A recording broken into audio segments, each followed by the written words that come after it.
कि यूं तो तमाम लोग थे महफिल में मुझसे मिलने के लिए।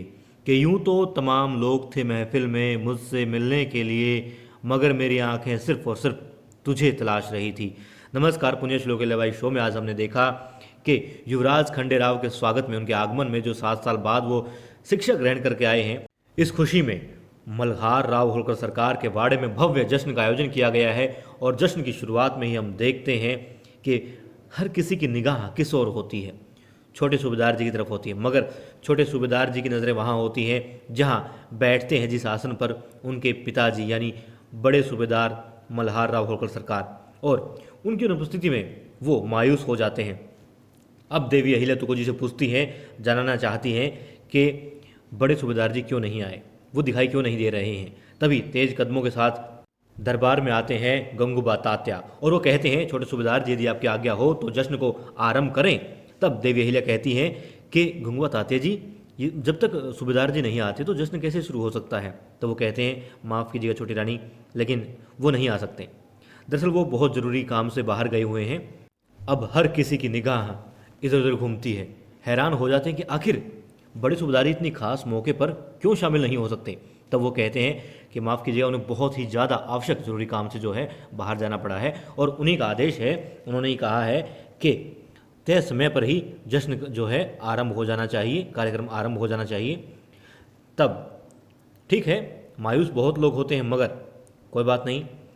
हालांकि देवी अहिल्या सबसे ज़्यादा मायूस होती हैं, और खंडेराव जी कहते हैं, सुन लिया क्या कुछ कहा था हमने, और आपने क्या कहा था कि बाबा साहेब हमसे मिलने के लिए बहुत बेसब्र होंगे और बेचैनी में दरबार में जल्दी आ गए होंगे। यहाँ युवराज खंडेराव अपने बेटे के दर्शन करते हैं, उनसे मिलते हैं, उनके गले लगते हैं। तब वो कहती हैं, देखो ये सब उनके कहने पर ही तो हो रहा है। यहाँ की एक एक चीज़ की तैयारी उनकी देख रेख में करवाई उन्होंने, खास और सिर्फ आपके लिए। हालांकि मुझे यकीन नहीं हो रहा कि वो खुद जश्न में शामिल नहीं होंगे, मैं सोच नहीं पा रही थी, मगर ऐसा है तो बहुत ज़रूरी बात होगी। तब फिर से वो गंगूबा तात्या से पूछते हैं, गंगूबा तात्या, गंगूबा काका, कि आखिर ऐसा क्या ज़रूरी काम हो गया, उन्हें बाहर जाना पड़ गया। तो वो कहते हैं, माफ़ कीजिएगा छोटी रानी, लेकिन मैं आपको नहीं बता पाऊंगा। और वो कह के गए हैं कि जल्द से जल्द यहाँ पर पहुँचने की कोशिश करेंगे।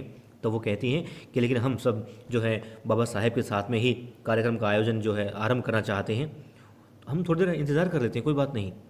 तब खंडेराव जी कहते हैं, रहने दो अहिल्या, क्या ज़रूरत है। बाबा साहेब जब खुद अपनी मर्जी से गए हैं, किसी ने ज़बरदस्ती नहीं भेजा उन्हें।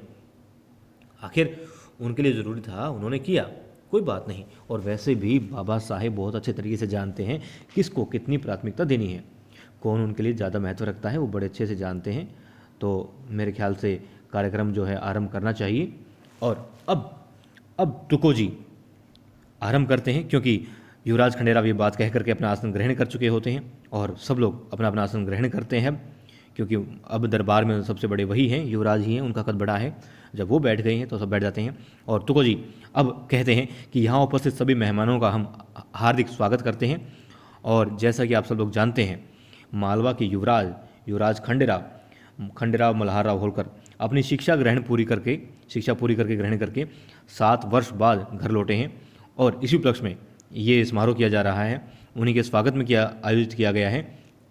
इस समारोह की शुरुआत करते हुए सबसे पहले इनके 21 सुहागनें जो हैं उनकी तिलक लगाकर खंडेराव की आरती करेंगी, और तब एक के बाद एक 21 महिलाएं आती हैं, सुहागनें आती हैं, और बड़े अच्छे तरीके से उनका स्वागत करती है, उनकी आरती करती हैं, तिलक करती हैं। और युवराज खंडेराव भी बहुत अच्छे मन से उन सब का आदर सत्कार करते हैं, आशीर्वाद प्राप्त करते हैं। तब युवराज खंडेराव का चेहरा देख करके, हालांकि गौतमबाई सरकार बहुत चिंतित होती हैं, मायूस होती हैं। उन्हें लग रहा था कि इस वक्त सूबेदार जी को उपस्थित होना चाहिए था, मगर वो नहीं है। खैर, मगर मन में लड्डू फूट पड़े हैं किसके, द्वारकाबाई साहेब के। वो अपनी बेटी सीताबाई से कहती हैं, देखा युवराज खंडेराव जल रहा है, अंदर ही अंदर भुन रहा है, और बेशक फूल बरस रहे हों मगर वो खिन रहा है अंदर से। मुस्कान जो है उसकी झूठी है, झूठी मुस्कुराहट है चेहरे पर, वैसे ही हंस रहा है, असल में अंदर से वो बहुत दुखी है। और यही तो हम चाहते थे। इसे कहते हैं कि आपने कोई मुराद मांगी हो बहुत पहले, और फिर कुछ भी ना किया हो, और आपकी झोली में अचानक से आकर के गिर जाए। अब देखो, हमारी तो बल्ले बल्ले हो गई है। बहुत खुश होती हैं, बहुत ज़्यादा खुश होती हैं वो, और इसी बात के लिए अपनी बेटी से खुशी का इजहार कहती हैं कि नकली मुस्कुराहट है खंडेराव की, और हमारी मज़े हो गए हैं, हम महसूस कर पा रहे हैं, और वो जल रहा है, मगर हमें बड़ा अच्छा लग रहा है। अब देखिए, हर कोई बड़ा खुश होता है, मगर यहाँ पर जो धना सरदार हैं, गुनू जी हैं, वो भी बहुत रोने को मुंह हो रखा था उनका। और गौतम भाई सरकार कहती हैं कि अगर वो रुक जाते तो क्या जाता उनका, ऐसा कोई ज़रूरी काम क्या हो सकता है, बेटे से ज़रूरी काम हो गया। मैं जानती हूँ युवराज खंडेराव ये बात कभी नहीं भूलेंगे, बहुत दुखी रहेंगे वो, उनके मन में और ही ज़्यादा जो है मतलब जहर जो है बनता जाएगा। हालांकि युवराज खंडेराव भी इधर उधर देखते हैं, बार बार उनकी निगाह जा रही होती है सूबेदार जी की कुर्सी की तरफ, और वहाँ मल्हार राव सूबेदार जी इंतज़ार में कि नाना साहेब पेशवा से मिलें और तय स्थान पर पहुँच चुके होते हैं, मगर बैठ नहीं सकते। क्यों? क्योंकि बेताब हैं बेटे से मिलने के लिए भी और जल्दी से काम खत्म करें इसलिए भी। तो टहल रहे होते हैं कक्ष के अंदर ही और मिलना चाहते हैं, कहते हैं कि बहुत लेट हो रहा हूँ मैं, कहीं जश्न ख़त्म ना हो जाए। फिर तो जी कहते हैं पंडित काशीराम जी आए हैं और अपनी आवाज़ से जो है सुरों का जो जादू बिखेरेंगे। सब लोग मंत्रमुग्ध हो जाते हैं।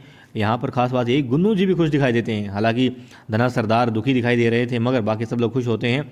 और देवी अहिल्या भी चिंतित होती है कि आखिर सूबेदार जी गए तो गए कहाँ, क्यों नहीं आए, ऐसा क्या ज़रूरी काम हो सकता है।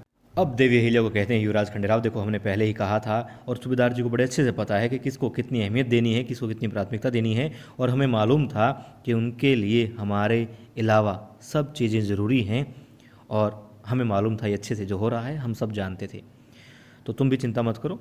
और फिर गंगूबात आते आते हैं वो कहते हैं युवराज आपके लिए बड़े सूबेदार जी ने एक उपहार और भेंट जो है भेजी है, साथ में आशीर्वाद स्वरूप है, इसको आप ग्रहण कीजिए।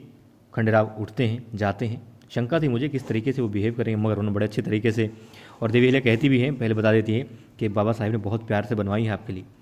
वो जाते हैं देखते हैं, तलवार होती है हाथ में उठाते हैं, सब लोग मतलब बड़े खुश होते हैं, माथे से लगाते हैं उसको, और बहुत अच्छा लगा, मतलब दिल से उन्होंने यहाँ पर स्वीकार की उस चीज़ को, ऐसा लग रहा था कि दिल से स्वीकार किया है वो उपहार, और उसका पूरा मान रखा वहाँ पर उन्होंने।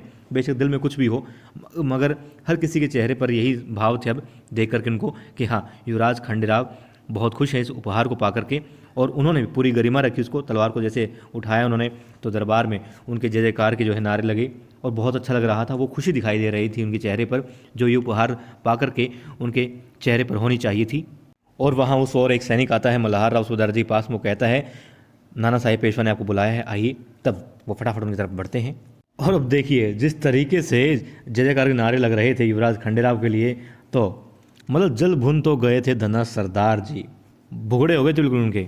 अब तुको जी कहते हैं कि युवराज आपकी प्रजा अपने भावी राजा को कुछ भेंट देना चाहती है। तब वो हाथ जोड़ करके कहते हैं युवराज खंडेराव कि हम जानते हैं ये एक रीत है और हम तहे दिल से इसका आभार व्यक्त करते हैं, स्वीकार करते हैं, मगर आपकी जो प्यार है, आशीष है, आशीर्वाद है, उसे स्वीकार करते हैं, और हमें भेंट की बजाय आपका आशीर्वाद ही चाहिए। और माफ़ कीजिएगा, मैं आपका आभारी हूँ, मगर फिर भी आपका जो भेंट है, आपकी जो भेंट है, इसको स्वीकार नहीं कर सकता। और तब लोग हैरान हो जाते हैं, कुछ खुश होते हैं, देवी अहिल्या बहुत खुश होती है, हर कोई खुश होता है दो लोगों को छोड़ के। वो कहते हैं कि देखिए हम इस भेंट को अनाथ बच्चों में, बूढ़े माँ बाप में, या जो भी सक्षम नहीं है, विधवा औरतें हैं और में हैं, उनमें बंटवा देंगे, ऐसा हम चाहते हैं यदि आपकी आज्ञा हो तो। और अब वो हो जाता है जिसकी उम्मीद नहीं थी। जी हाँ, धन्ना सरदार भी रह नहीं पाते और तालियां बजा देते हैं खंडेराव की इस बात पर।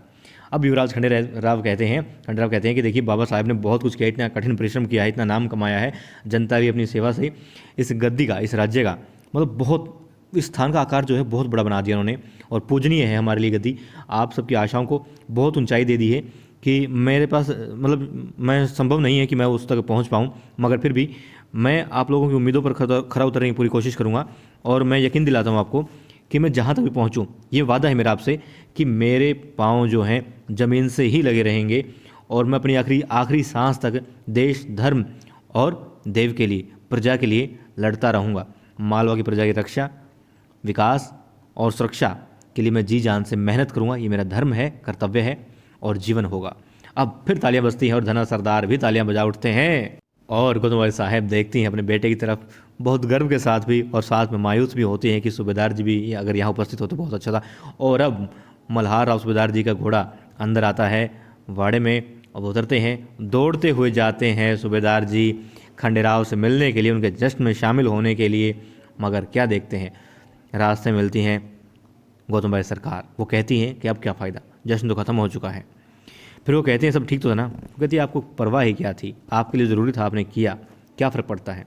वो कहती है मान लिया ठीक है, काम आ गया होगा, आप ठीक है अपनी जगह पर, मगर काम तो आते रहते हैं, आता रहेगा। 7 साल के बाद में ये दिन देखने को मिला था, मगर आपने ही कहा था ना कि समारोह में आपके लिए मतलब सारी नाराज़गी आप दूर कर देंगे बेटी, मगर आपने की नाराज़गी बढ़ा दी बल्कि आपने। और खंडेराव ये दिन ये बात कभी नहीं भूलेगा।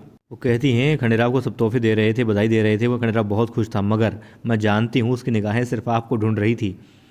लोग आए, आशीर्वाद दिया, मगर वो सिर्फ आप नहीं थे और उसी आपको ही वो तलाश रहा था। खैर एक चीज़ तो मैं मान गई कि आपने खंडेराव को अच्छे से सिखा दिया कि आपके दिल में उसके लिए क्या जगह है, कि मैं समझ सकती हूँ, मुझे अंदाज़ा है इस चीज़ का कि खंडेराव को कितनी तकलीफ़ हो रही थी। और जैसे जैसे समय बीतता गया खंडेराव के दिल में अपने बाबा साहेब के प्रति खटास कड़वाहट बढ़ती गई। और अब यदि खंडेराव आपको कुछ बोल भी दे, उल्टा सीधा बोल दे, कुछ कह दे, तो उसके ज़िम्मेदार आप ही होंगे। वो कितना भी नाराज़ हो आपसे, कितनी कड़वाहट हो उसके अंदर, मगर अब